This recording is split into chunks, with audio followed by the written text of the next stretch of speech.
couple princier a rejoint la cathédrale aux alentours d'11h25. Au pied des escaliers, Philippe et Mathilde ont été accueillis par un détachement d'élèves de l'école royale militaire. Valérie Dupont.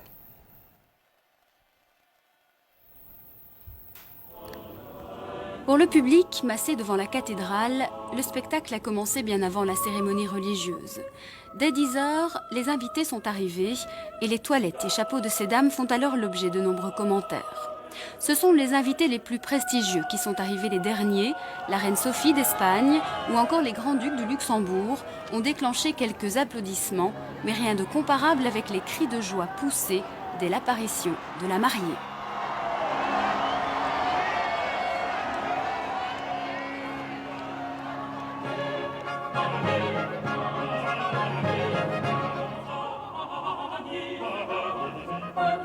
Le cardinal Danels a débuté la célébration face à une cathédrale bondée. 2000 personnes étaient invitées.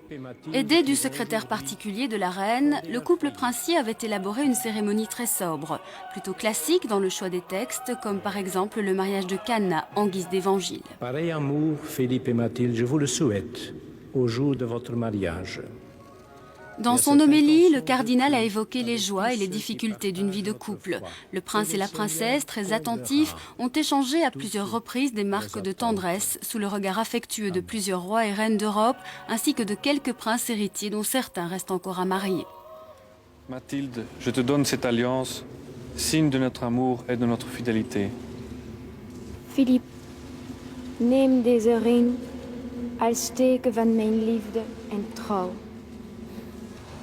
À de nombreux moments, l'émotion était réellement perceptible et beaucoup de regards se sont mouillés au moment des intentions où le souvenir du roi Baudouin, de la grand-mère de Mathilde et de sa sœur décédée a été évoqué. La musique fut omniprésente tout au long des 2 heures de cérémonie.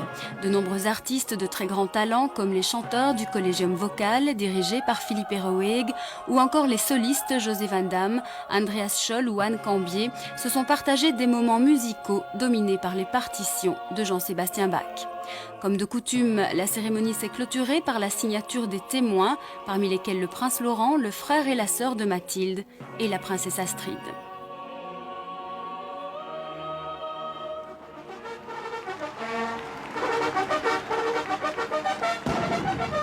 La foule, qui s'est amassée pendant la cérémonie sur le parvis de la cathédrale, applaudit à tout rompre alors que les époux montent dans leur voiture au toit transparent.